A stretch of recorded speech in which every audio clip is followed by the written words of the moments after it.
That stolen vehicle report, need your license and registration. There is no stolen vehicle. Officer, I'm not debating this with you, black woman. What did you just say, officer? You're making this harder than it needs to be. I'm asking a constitutional question. What's the law? Judge Rachael Cooper was 3 miles from her chambers when Officer Andrew Kennedy's patrol lights flared behind her silver Mercedes. She hadn't exceeded the speed limit, hadn't drifted lanes, hadn't committed a single traffic violation. She was a federal judge about to become the target of the very corruption she'd spent years prosecuting. What Kennedy didn't know, 4 cameras were recording every second of what he was about to do. The woman he was stopping had the authority to seal RICO indictments that could dismantle criminal cartels. The briefcase on her passenger seat contained classified documents that would trigger federal emergency protocols within minutes. And the fabricated traffic stop he was conducting would expose a 12-year criminal enterprise, end with 48 years in federal prison, and result in $11.9 million in damages, every cent of which would fund the organizations working to end police corruption.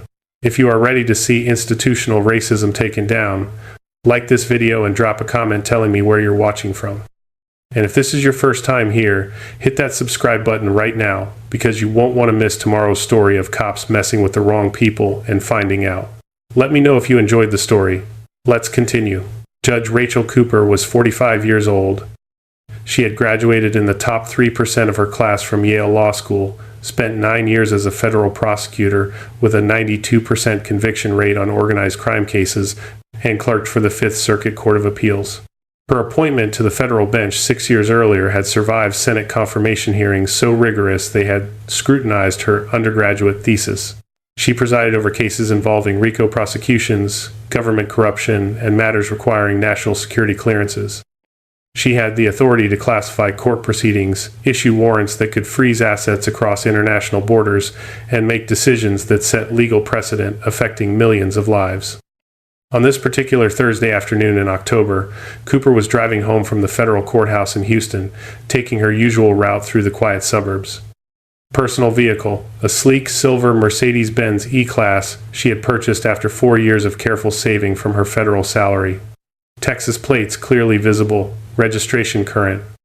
She wore a tailored Navy suit, understated diamond studs, and the small federal judiciary lapel pin on her collar that identified her to those who knew what to look for.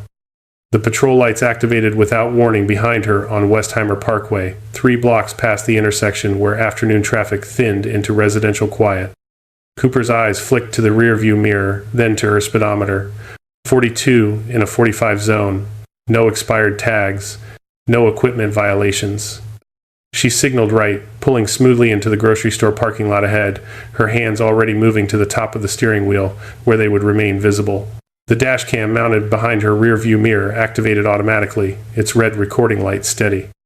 What Kennedy couldn't see, the grocery store's 3 exterior security cameras tracking the silver Mercedes as it rolled to a stop near the pharmacy entrance. What he didn't notice, the pedestrian across the lot lifting a phone, thumb already recording. Kennedy approached the driver's side window with the measured confidence of someone who had done this 512 times before. His hand rested near his holster, not on it, but close enough to signal authority. His other hand gestured impatiently for the window to descend. Cooper lowered it halfway. The autumn air carried the scent of fresh asphalt and cooling engines. Kennedy's demand came without preamble. License and registration, stolen vehicle report. His tone suggested the matter was already decided. Cooper's response was measured, professional. She inquired about the nature of the stop, the legal basis for the detention. Her words precise, her inflection neutral. Kennedy dismissed the question as unnecessary debate, as obstruction disguised as civility. He ordered her to comply immediately, his patience already exhausted. She retrieved her driver's license slowly, deliberately, then reached for the federal judicial credentials she kept in the center console. The ID bore her photograph, the official seal of the United States District Court for the Southern District of Texas, holographic security features embedded in the laminate, and clearance indicators that marked her as someone whose movements were tracked by federal security protocols. Kennedy glanced at both documents for perhaps 3 seconds. His eyes moved from the license to the judicial ID, lingering just long enough to register the seal before his skepticism hardened into certainty. He declared the judicial credentials potentially fraudulent, his tone suggesting he'd seen this particular con before a black woman in an expensive car with fake government identification. Cooper protested the assessment calmly, noting the security features, the verifiable information, the lack of probable cause for the stop itself. Kennedy's response was to order her out of the vehicle, his authority absolute in his own estimation. A second patrol car arrived as Cooper stepped onto the pavement, her movements slow and compliant. Deputy Ellis Thompson emerged, younger than Kennedy, his expression uncertain as he took in the scene. Kennedy gestured toward the Mercedes, explaining his suspicion of fraudulent identification of a stolen vehicle report that existed only in his fabrication. Thompson took up position near the passenger side as Kennedy began his search.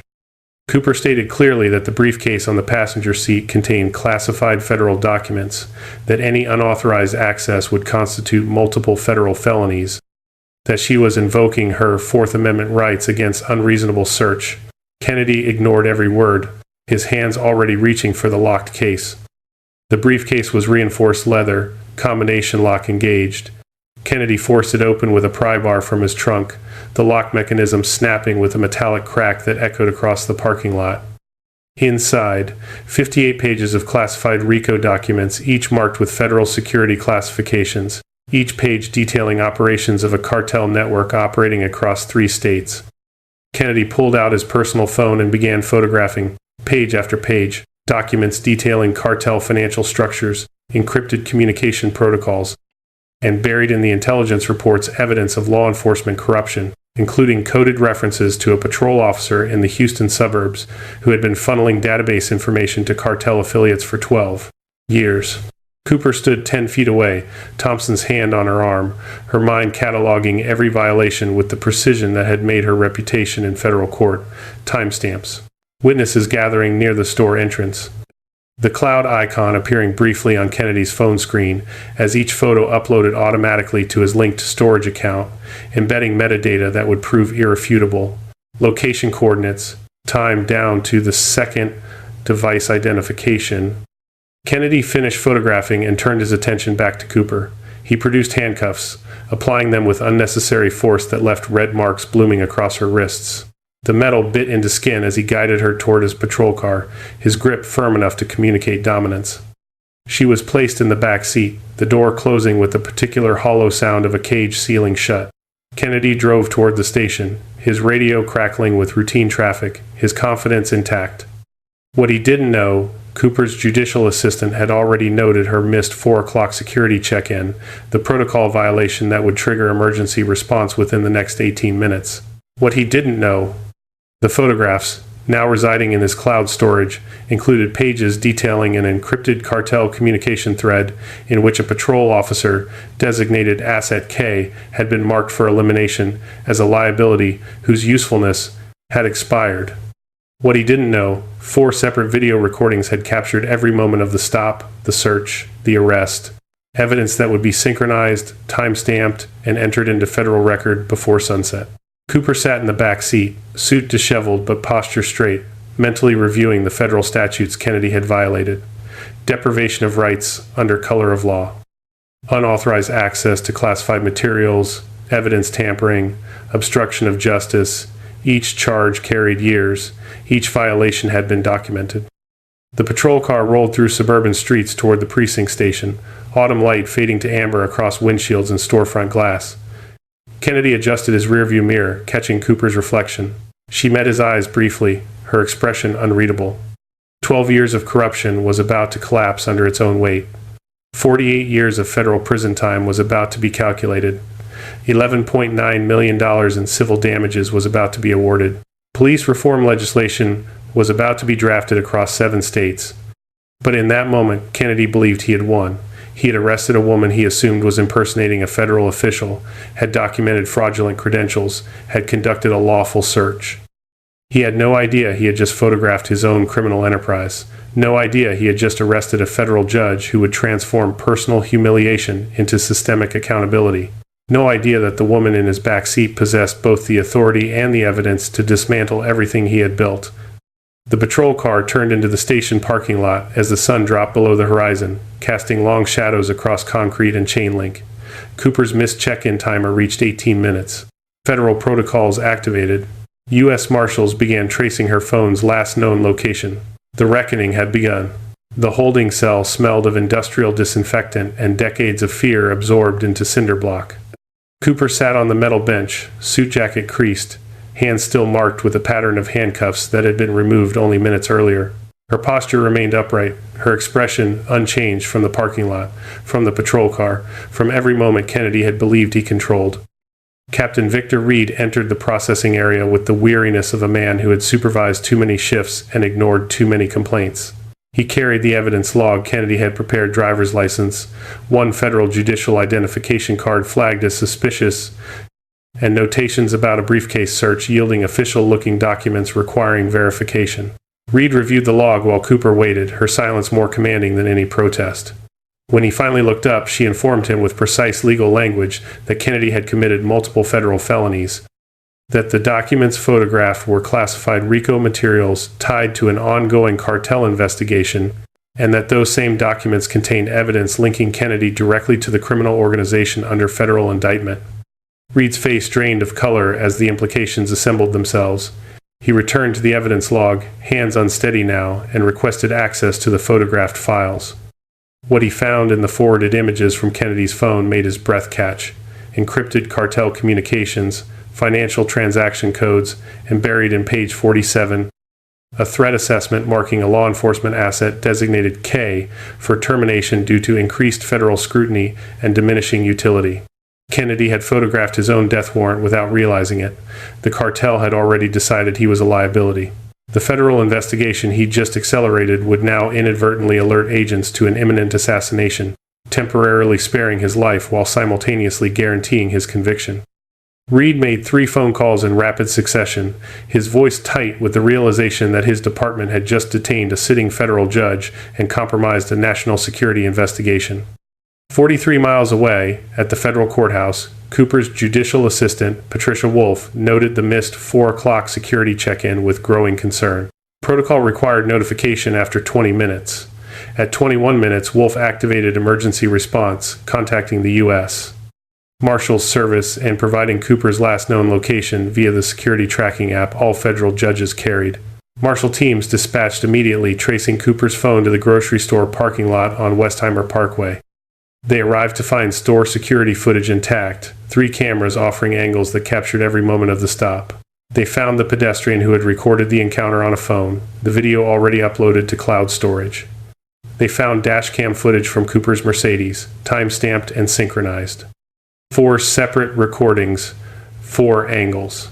4 irrefutable documentation streams showing an officer fabricating a stolen vehicle report, dismissing valid federal credentials after a 3-second glance, conducting an unauthorized search, accessing classified documents, and photographing 58 pages of materials marked with federal security classifications.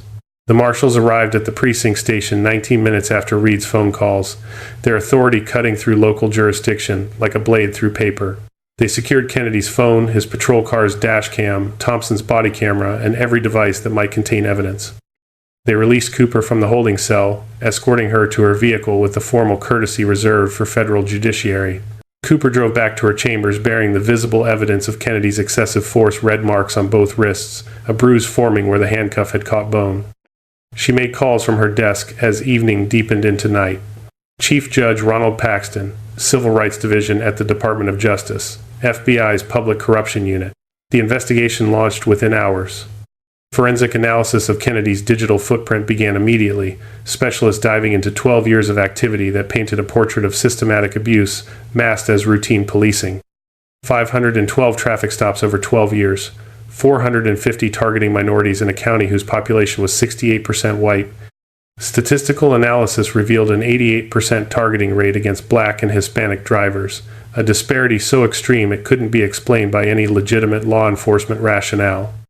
Database queries told a parallel story: 1,312 unauthorized searches of driver records, criminal histories, and federal databases. Cross-referencing revealed that 247 of those queries had been followed by cash deposits into Kennedy's personal accounts, totaling $280,000 over 8 years. Financial forensics traced the deposits to shell companies later identified as cartel front operations. Email records recovered from Kennedy's personal and work accounts contained incriminating communications, racial slurs embedded in messages to 5 other officers who shared his practices, jokes about quota systems and profile hunting, coordination of stops to target specific neighborhoods, warnings about suspicious vehicles that translated directly to racial profiling. The cartel, monitoring federal channels through their own corrupt sources, recognized the exposure risk the moment Kennedy's photographs hit his cloud storage.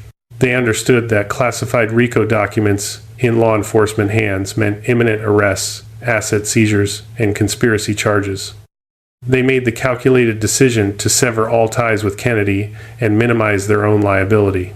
Anonymous tips began arriving at FBI field offices, encrypted messages detailing Kennedy's database sales, financial records showing payments to Asset K, communication logs proving Kennedy's role as an information broker. The cartel was burning its asset to save itself, providing evidence that would accelerate Kennedy's prosecution while allowing the organization to eliminate a compromised operative through legal channels rather than the assassination they'd originally planned. Federal investigators executed search warrants across 3 counties, seizing electronics from Kennedy's home, storage units, and the homes of 5 other officers identified in the email chains. Laptops revealed patterns of discriminatory enforcement ignored by supervisors who had received 38 documented complaints about Kennedy over 12 years. Body camera footage showed similar stops conducted by officers in Kennedy's network, creating a pattern of behavior that implicated the entire unit. Cooper provided preliminary testimony from her chambers, her account delivered with the precision of someone who had spent a career building prosecutorial cases. She detailed each violation, each ignored warning, each moment Kennedy had believed his authority was absolute. Her composure transformed personal degradation into prosecutorial ammunition, her legal mind converting humiliation into evidence. The investigation deepened, revealing layers of institutional failure, supervisors who dismissed complaints, internal affairs investigations that cleared Kennedy despite obvious disparities, a culture that rewarded aggressive policing without scrutinizing its targets. The question emerged implicitly in the patterns, in the statistics, in the footage of Kennedy dismissing credentials after 3 seconds. Would any of this have unfolded the same way if Judge Cooper had been white? If her skin hadn't triggered Kennedy's assumptions about legitimacy, about criminality, about who belonged in an expensive vehicle? The answer lived in the numbers: 88% of stops targeting minorities, 3-second credential reviews, fabricated stolen vehicle reports deployed exclusively against black drivers. Cooper's background added context to her resilience. First-generation college graduate, daughter of a factory worker and a classroom aide. She had navigated every barrier systemic inequality could construct, from undergraduate admissions to law school scholarships to federal clerkships, where she was often the only black woman in the room. The same strength that had carried her through those gauntlets now fueled her determination to transform this violation into accountability. Evidence mounted toward inevitability. The federal grand jury convened on a Tuesday morning in November, reviewing synchronized video footage, cloud metadata showing Kennedy's photographs uploading in real time, statistical analysis proving racial bias, financial records documenting corruption, and cartel communications marking him for elimination. The indictment returned on 12 counts: deprivation of rights under color of law, unauthorized access to classified information, evidence tampering, obstruction of justice, wire fraud related to database sales, conspiracy to violate civil rights, computer fraud, honest services fraud, witness intimidation for past stops, false imprisonment, assault under color of law, national security violations. Each count carried years. Together, they carried decades. Kennedy's arrest occurred at his home on a Wednesday morning, federal agents arriving with the same authority he had wielded so carelessly. His house was searched. His pension was frozen pending conviction. His law enforcement certification was suspended immediately. The trial date was set. The evidence was cataloged. The witnesses were prepared. Cooper's ordeal was about to become Kennedy's reckoning.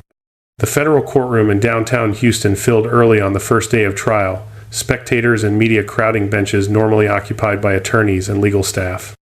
Judge Elias Grant presided from the bench, a jurist from the Western District brought in to ensure impartiality, his gray hair and measured demeanor projecting the gravitas the case demanded. Prosecutors opened with synchronized video. 4 screens displayed simultaneously dashcam, store security cameras 1 through 3, and the pedestrian's phone footage. The jury watched Kennedy's patrol lights activate behind Cooper's Mercedes, watched her pull into the grocery store lot with full compliance, watched Kennedy approach, hand near holster, demanding documents without explanation, watched Cooper present both driver's license and federal judicial credentials, watched Kennedy glance at the judicial ID for 3 seconds before declaring it potentially fake. The footage continued, Kennedy ordering Cooper from the vehicle, Thompson arriving as backup, the search beginning despite Cooper's clear warnings about classified materials. Kennedy forcing open the briefcase, his phone emerging, photographing page after page. 58 photos, each one time-stamped, each one uploading to cloud storage with embedded metadata showing location coordinates precise to within 15 feet of the grocery store parking lot. Prosecutors displayed the metadata on courtroom monitors. Each photograph's digital signature proved when it was taken, where it was taken, and what device captured it. Kennedy's personal phone, linked to his cloud account, creating an irrefutable chain of evidence that couldn't be disputed or deleted. Statistical analysis followed. Dr. Rebecca Lawson, a professor of data science from Rice University, presented her findings with clinical precision. 512 traffic stops over 12 years. 450 targeting minorities. 88% of Kennedy's stops focused on Black and Hispanic drivers in a county where minorities comprised 32% of the population. The disparity was statistically impossible to explain through random chance. Probability calculations showed odds of 1 in 17 million that such targeting occurred without intentional bias. Financial forensics continued the prosecution's case. Special Agent Thomas Briggs from the FBI's Financial Crimes Unit traced $280,000 in cash deposits to Kennedy's accounts. Each deposit following unauthorized database queries that had been sold to cartel affiliates and private investigators seeking information on targets, witnesses, and rivals. Bank records showed the money arriving in increments designed to avoid reporting thresholds, a pattern consistent with structured payments meant to evade detection. Email evidence completed the picture. Messages recovered from Kennedy's personal account revealed racist language, coordination with 5 other officers to target specific neighborhoods, and discussions of hunting in minority communities. The emails included jokes about quota systems and profile success rates, language that stripped away any pretense of legitimate policing. Victims testified throughout the second week. A young business owner named Jerome Patterson described being pulled over by Kennedy 3 years earlier, searched without cause, charged with possession of drug paraphernalia that was later proven to be vitamin powder, and spending 6 months fighting fabricated charges that destroyed his credit and cost him a commercial lease. An elderly driver, Dolores Washington, recounted Kennedy's rough handling during a stop that left her hospitalized with a fractured wrist, the incident dismissed by supervisors as an unfortunate accident despite body camera footage showing excessive force. Their stories established pattern. Their testimony underscored betrayal of public trust. Their presence in the courtroom represented Kennedy's 12-year legacy of institutional abuse. Cooper took the stand on the trial's 9th day. She testified with the same precision she brought to her judicial duties, recounting each moment of the stop, the search, the arrest. She detailed Kennedy's dismissal of her credentials, his fabrication of a stolen vehicle report, his unauthorized access to classified documents that happened to contain evidence of his own corruption. Defense counsel attempted to portray her as uncooperative, as someone whose resistance to Kennedy's authority had escalated the encounter. The characterization crumbled under the weight of video evidence showing her compliance, her measured questions about legal basis, her clear warnings about federal felonies. Cross-examination revealed her credentials, her record, her authority to classify proceedings, and issue international warrants. The jury saw clearly who had held actual power in that parking lot, and who had simply held a badge. The prosecution's closing arguments synthesized everything into a narrative of systematic corruption disguised as policing. Kennedy had weaponized his authority for 12 years, targeting minorities for stops, selling database access to cartels, fabricating charges, and doing it all while supervisors ignored 38 formal complaints. His arrest of a federal judge had been merely the most visible example of behavior that had victimized hundreds. The jury deliberated for 4 hours. Guilty verdicts returned on all 12 counts, the forewoman's voice steady as she read each one into the record. Sentencing occurred 3 weeks later. Judge Grant reviewed pre-sentencing reports, victim impact statements, and the scale of Kennedy's criminal enterprise. He imposed 48 years in federal prison, consecutive sentences on the most serious counts, ensuring Kennedy would serve decades before any possibility of release. The sentence included forfeiture of pension, revocation of law enforcement certifications, and restitution orders for victims whose lives had been damaged by fabricated charges. Grant's sentencing remarks emphasized the assault on judicial independence, the betrayal of public trust, and the particular violation of targeting a federal judge engaged in national security work. He noted that Kennedy's actions had undermined confidence in law enforcement, endangered ongoing investigations, and exemplified the racism that continued to poison American policing. Parallel civil proceedings unfolded in state court. Cooper filed suit against the county sheriff's department for systemic failures that enabled Kennedy's behavior. 38 ignored complaints. No investigation, despite statistical evidence of bias. Supervisors who promoted aggressive policing without accountability. The evidence presented in criminal trial became evidence in civil proceedings. The county's defense collapsed under documentation of institutional indifference.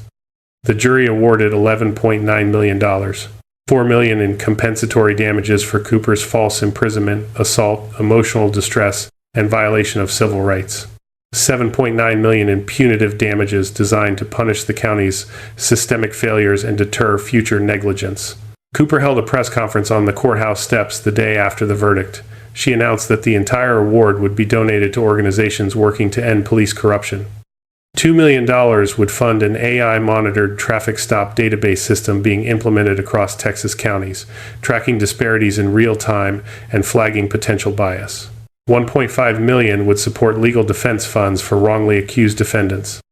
The remaining funds would establish an anti-corruption oversight board and support bipartisan legislation in 7 states requiring independent review of racial profiling complaints. The reforms extended beyond monetary awards. The Department of Justice imposed a consent decree on the county sheriff's department requiring federal oversight for 5 years. Mandatory bias training became policy. Independent civilian review boards gained subpoena power. Traffic stop data became public record, published quarterly with demographic breakdowns that allowed community scrutiny. Forensic review of Kennedy's past cases led to exoneration of 18 individuals who had been wrongfully convicted based on fabricated evidence. Their records were cleared, their reputations restored. Some received settlements, others simply reclaimed their lives from the wreckage Kennedy had created.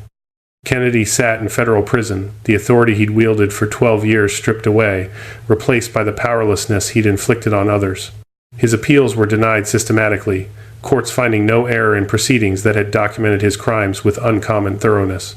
The cartel he'd served abandoned him completely, their anonymous tips having sealed his fate while protecting their own operations. Cooper returned to her bench. The handcuff marks faded from her wrists, but the memory of that parking lot stop informing every civil rights case she presided over. Her rulings began setting precedents that strengthened Fourth Amendment protections, narrowed qualified immunity defenses, and expanded accountability for officers who violated constitutional rights. Her ordeal became case law, her name attached to decisions that would shape policing for generations. The story rippled outward through media coverage, through criminal justice reform conferences, through police academies where the case became a cautionary tale about the costs of corruption. It became evidence in legislative hearings across 7 states where bipartisan coalitions drafted laws requiring independent review of racial profiling complaints and real-time monitoring of stop disparities. The reforms prevented future injustices that would never be documented because they never occurred. Traffic stops that didn't happen because officers knew their patterns were being monitored. Database queries that weren't solved because audit systems tracked every access. Complaints that were investigated because civilian boards had actual power. The numbers told the story over time. Minority stops in the county dropped from 88% to 34%, aligning with population demographics. Complaints against officers decreased as accountability increased. Public trust metrics improved gradually, measured through annual surveys that showed communities beginning to believe that reform was possible. Cooper's transformation from detained victim to architect of systemic change illustrated the power of endurance, of composure under assault, of wielding truth as method rather than spectacle. Her underdog story, first-generation college graduate, federal prosecutor, appointed judge, woman who refused to be diminished by handcuffs and humiliation, became a narrative of resilience that resonated beyond courtrooms. Kennedy's fall demonstrated the opposite trajectory: authority without accountability, power without legitimacy. corruption that collapsed under its own weight once exposed to scrutiny. 48 years in federal prison stood as testament to the consequences of betraying public trust. The question that had emerged during investigation lingered in public discourse. Would this have happened if Judge Cooper had been white? The answer lived in Kennedy's patterns, in his 88% targeting rate, in his 3-second credential review, in his assumption that a black woman in an expensive vehicle couldn't possibly be who she claimed. The answer was visible in every statistic, every email, every video frame. The justice delivered was both personal and systemic. Cooper reclaimed her dignity. Victims received exoneration. A criminal enterprise was dismantled. Reforms transformed policing practices. The outcome validated the principle that truth endures, that evidence prevails, that institutions can be forced to live up to their stated ideals when enough pressure is applied with enough precision. The parking lot where it began returned to normal operations. Witnesses forgetting the afternoon a federal judge was detained while buying groceries. But the consequences of that stop continued spreading through legislation, through precedent, through reforms that would prevent hundreds of similar violations.